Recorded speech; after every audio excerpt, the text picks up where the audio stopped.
Arlene! Teacher Rosalie! I'm Teacher Rosal! And I'm Teacher Maymay! And welcome to Kids TV! Magandang araw mga bata!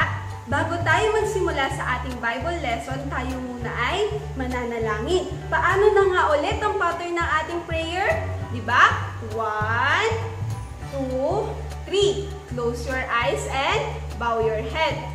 Jesus, thank you po sa araw na ito na binigay niyo po sa amin. Maraming salamat po sa mga teachers na gagamitin po ninyo upang kami po ay turuan.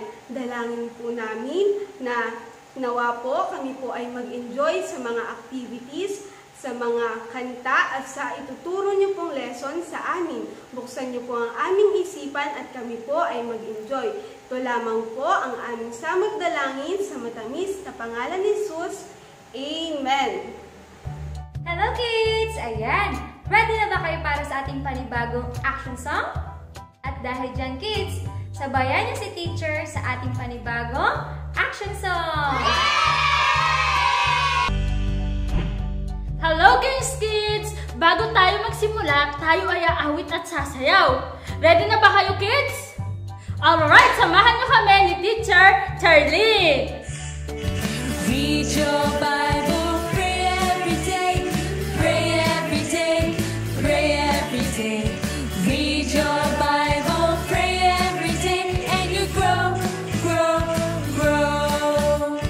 Read your Bible, pray every day, pray every day, pray every day.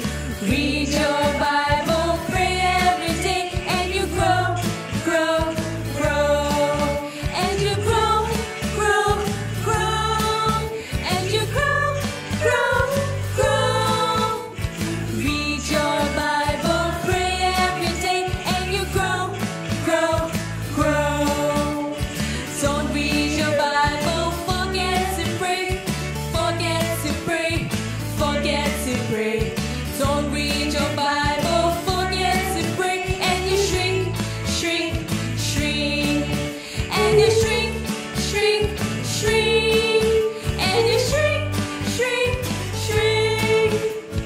Don't read your Bible, forget to pray, and you shrink, shrink, shrink. So Kaya kids, laging tatandaan, read your Bible, pray every day, pray every day, pray every day. Read your Bible, pray every day, and you grow, grow, grow. And you grow, grow, grow. And you grow, grow, grow. Read your Bible, pray every day, and you grow, grow, grow. Hello kids! Ako ulit si Teacher Rosel, nagbabalik para sa ating Bible Story! Kamusta kayo? Na-miss namin kayo. Ngayon, bago tayo magsimula sa ating Bible Story ngayong linggo, pwede bang hilingin ni Teacher na tayo ay maupo na at ihanda na natin ang ating mga pakinig at tayo ay makakapakinig na naman ng panibagong kwento at aral mula sa Biblia. Pero bago yon, bago tayo dumako sa ating bagong aral, ngayon ay babalikan natin yung kwento ni Teacher Arya nung nakaraang linggo. Natatandaan niyo pa ba kids?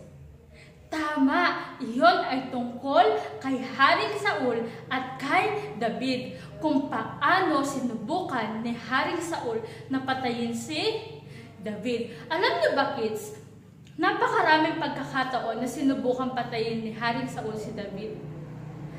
Pero napagtagumpayan niyon ni David dahil kasama niya ang Panginoon. Dahil ginagabayan siya ng Panginoon. Ngayon kids, bakit kaya na kay David yung pabor ng Panginoon? Dahil si David ay mabuting tao. Siya ay hindi nagtatanim ng galit at ng inggit sa kanyang kapwa. Ngayon naman kids, ipagpapatuloy natin yung ating kwento. Yung kwento ni Haring Saul at ni David.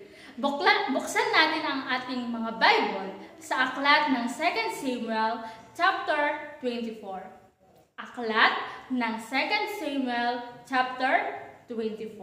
Doon natin titingnan, doon manggagaling yung ating kwento ngayong linggo. Alam niyo ba kids na si David ay maraming nang naipanalong laban? Isa na nga doon ang laban nila ni Goliath. At matapos na maipanalo ni David ang laban niya kay Goliath, ay natuwa ang mga taga-Israelita sa kanya. Kaya naman si Haring Saul ay ginawa siyang pinuno ng kanyang mga alipin o ng kanyang mga kawal. At si David ay marami na rin naipanalong labanan na naipanalo. Ganon din si Haring Saul. Sabi nila, si Haring Saul daw ay libo-libo ang naipanalo. Pero alam niyo ba kids, na si David ay 10,000 ang naipanalong labanan. Kaya naman, alam niyo ba kids, nung narinig yun ni Haring Saul, siya ay nakaramdam na nga ng galit at ng pagkainggit kay David. At doon na nga nagsimula na ipahanap ni Haring Saul si David at gustong ipapatay. Nakakalungkot, hindi ba? Sa tingin niyo ba kids, tama yung nararamdaman na pagkainggit at galit ni Haring Saul kay David? Very good! Mali na tayo ay makaramdam ng pagkainggit at galit sa ating kapwa. Kaya naman isang araw, pagbalik ni Haring Saul, galing makipaghabulan sa mga Filisteo, nabalitaan niya na si David ay nasa ilang ng Engedi. Kaya naman nung nalaman niyo ni Haring Saul, siya ay dali-daling humanap ng 3,000 o 3,000 na lalaki sa buong Israel. Bakit kaya? Dahil gusto niya na ipahanap at ipapatay si David. Habang sila ay naglalakbay, isang araw, naglalakad sila at may nakita silang isang kuweba. At sa isang kuweba na yun, hindi nila alam na doon pala nagtatago si David at ang kanyang mga tauhan. Si Haring Saul napahindo sa tapat ng kuweba at siya ay balak niyang pumasok. At nang napagpasyahan niya ngang pumasok, alam niyo ba kids na nakita yun ng mga tauhan ni David? At habang papasok si Haring Saul sa loob ng kuweba, ang sabi ng mga tauhan ni David kay David ay, ito na ang araw na ibinigay sa iyo ng Panginoon. Ito na ang araw na pwede mong patayin si Haring Saul. Ito na yung pagkakataon mo para patayin si Haring Saul. Pero alam niyo ba kids, pinakinggan kaya yun ni David? Sa tingin niyo kids? Ayan, tingnan natin kung ano yung ginawa ni David. Nung marinig na David yun, ay agad siyang tumayo. Ano kaya yung ginawa niya? Papatayin niya na kaya si Haring Saul? Tingnan natin. Ang ginawa ni David ay dahan-dahan siyang lumapit kay Haring Saul. Habang siya ay papalapit, kinuha niya yung kanyang patalim o yung kanyang kutsilyo. Papatayin niya kaya si Haring Saul? Hindi, dahil ang ginawa niya, imbes na patayin ni David si Haring Saul, ay hinawakan niya yung laylayan ng balabal ni Haring Saul at kanya itong pinutol. At pagkatapos nun, siya ay bumalik ulit at nagtago. Alam niyo ba kids na si David ay nalungkot sa ginawa niya? Siya ay lubhang nakonsensya. Nakonsensya siya dahil ginawa niya yun. Dahil si Haring Saul ay kanyang hari. Binigay at pinili ng Panginoon para maging hari niya. Kaya siya nakonsensya at nagigilty siya sa ginawa niya dahil yun ay mali. Pero pagkatapos nun, nang si Haring Saul ay papalabas na, hindi hinayaan ni David na makaalis si Haring Saul nang hindi humihingi ng tawad. Nang sila ay nasa labas na, tinawag ni David si Haring Saul. Sabi niya, Haring Saul, Panginoon! Sabi niya. At paglingon ni Haring Saul, nakita niya si David na nakuyuko sa lupa. Bakit kaya ginawa yun ni David? Ginawa niya yun, tanda ng pagbibigay galang niya kay Haring Saul. Dahil si Haring Saul ay kanyang hari na pinigay ng Panginoon. Ang sabi, bakit po kayo naniniwala sa sinasabi ng ibang tao na may binabalak akong masama sa inyo? Hindi po iyon totoo dahil hindi ko kayo gustong saktan dahil kayo ang pinili ng ating Panginoon. Nakita niyo po kung paano kayo ibinigay ng ating Panginoon sa aking kamay sa loob ng kuweba at sinasabi ng ibang tao na patayin ko na kayo. Pero hindi ko po iyon ginawa dahil kayo ang aking hari. At tingnan niyo ang aking hawak. Hawak ko ang kapiraso ng laylayan ng inyong balabal. At tiningnan niya iyon ni Haring Saul. Napalingon siya sa kanyang likuran at nakita niyang putol nga ang laylayan ng kanyang balabal. At siya ay nagulat. At sabi pa ni Haring Saul, at sabi pa ni David, sapagkat sa pagputol ko po ng laylayan ng inyong balabal, ay walang kahit na anong kasamaan o kahit na hindi ko po kayo pinagbuhatan ng aking kamay. Pagkatapos na sabihin niyo ni David kay Haring Saul, si Haring Saul ay nalungkot. Siya ay nag-guilty sa kanyang mga ginagawa. Dahil sa kabila pala ng mga ginagawa niya kay David, ay siya pa rin ay ginagawa niya ng mabuti. Kahit pala gusto niyang ipapatay na at hanapin si David para siya ay patayin, si David pa rin ay gumagawa ng mabuti sa kanya. Kaya sabi ni David sa kanya, hatulan tayo ng Panginoon. Sapagkat ako ay wala ni isang kasamaan na ginagawa sa iyo. At sobrang naiyak si Haring Saul. Sabi niya kay David, David, ikaw ba yan aking anak? Sabi niya. At siya ay umiiyak. Alam kong isa kang mabuting tao. Kahit na ginagawan kita ng masama, ay hindi mo pa rin ako pinagpaplanuhan ng masama. Ikaw ay mabuting tao. Kaya naniniwala ako na ikaw ay magiging mabuting hari sa buong Israel. At ang Israel ay mapapas sa kamay mo. Ngayon, David, sa harapan ng Panginoon, ipangako mo sa akin na hindi mo lilipulin ang aking mga lahi at ang aking angkan. At simula ng araw na yon, ay nangako nga si David kay Haring Saul. At si David ay nagpatuloy na sa kanyang paglalakbay. At si Haring Saul ay bumalik na sa Israel. Ayan kids, dito nagtatapos ang ating maikling kwento. At para naman sa ating moral lesson, tularan natin si David, na kahit na ginagawan tayo ng masama ng ating mga kapwa, kahit na pinag-iisipan tayo ng masama, kahit na gusto nila tayong saktan, piliin pa rin natin gumawa ng mabuti. Dahil yun ang utos sa atin ng Panginoon. Alright kids, pwede ba natin palakpakan ng bawat isa? Wow! Ang dami naman nating natutunan mula sa kwento ni Teacher Rosel. Ikaw, Ate Jen, anong natutunan mo mula sa kwento ni David? Ang natutunan ko, Teacher Charlene, sa kwento ni David ay ang kanyang pusong handang magpatawad.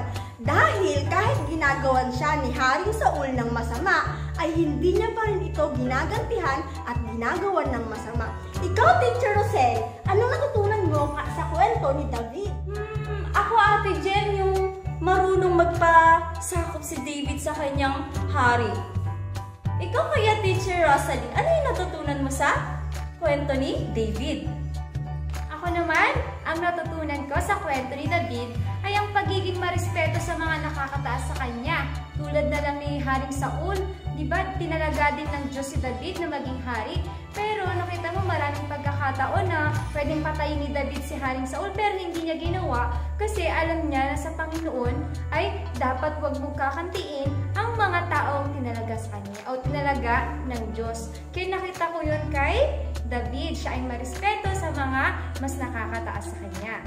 Ayan kids, pero bago tayo dumako sa ating memory verse, meron muna tayong Bible chant. Pwede ko bang hilingin ng bawat isa na sabayan si teacher? Okay, kunin natin ang ating mga Bible at ating itaas. At banggitin ang This is my Bible, God's holy word. I will read it, I will love it, and I will live it. Hello mga bata! At para naman sa ating memory verse, ako ang inyong makakasama. So ready na ba kayo kids? Okay, buksan natin sa ating Biblia ang book of 2 Samuel chapter 5 verse 12a. At ang sabi doon, and David perceived that the Lord had established him king over Israel. So isa pa kids, 2 Samuel chapter 5 verse 12a. At ang sabi doon, and David perceived that the Lord had established him king over Israel. At sa huling pagkakataon, kids, 2 Samuel chapter 5 verse 12a. Ang sabi doon, and David perceived that the Lord had established him king over Israel. So ayan kids, at para mas lalo natin itong matandaan, nalagyan naman natin ito na action. So ready na ba kayo kids? Okay, samahan niyo si teacher. Ang sabi doon, 2 Samuel chapter 5 verse 12a. Ang sabi doon, and David perceived that the Lord had established him king over Israel. Isa pa kids, and David perceived that the Lord had established him king over Israel. At sa huling pagkakataon, mas lalo natin pag-ihihan. Okay ba kids? Okay, buksan natin sa ating Biblia ulit ang 2 Samuel chapter 5 verse 12a. At ang sabi doon, and David perceived that the Lord had established him king over Israel. Wow! Ang gagaling naman ng mga bata na ito. Okay, dahil very good kayo, pwede ba natin palakpakan ng 3 beses ang bawat isa? Okay, 1, 2, 3! Hello mga bata, at para naman sa ating activity, ako ang inyong makakasama. Ang mga materials na gagamitin natin ay folder o kahit na anong papel na meron sa bahay ninyo. Kailangan din natin ng tape, ballpen or pencil, color, coin pangbilog, at syempre gunting. Pero paalala, kapag gagamit kayo ng gunting, kailangan nyo magpatulong sa mga magulang nyo o kaya naman sa mga ate at kuya ninyo.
output ni teacher. Pwede ko din bang makita yung mga gawa ninyo?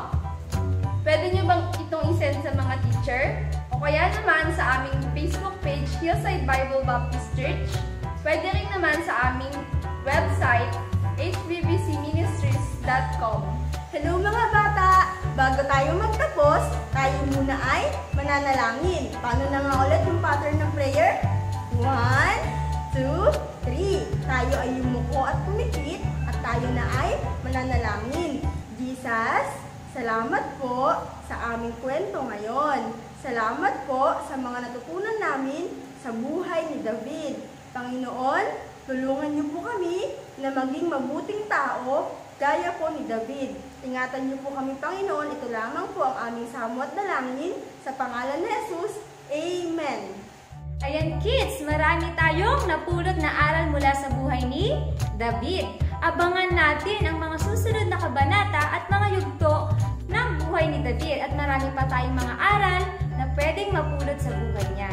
Pero ngayon, kami muna ay magpapaalam sa inyo. Kita-kits kids sa mga susunod na linggo.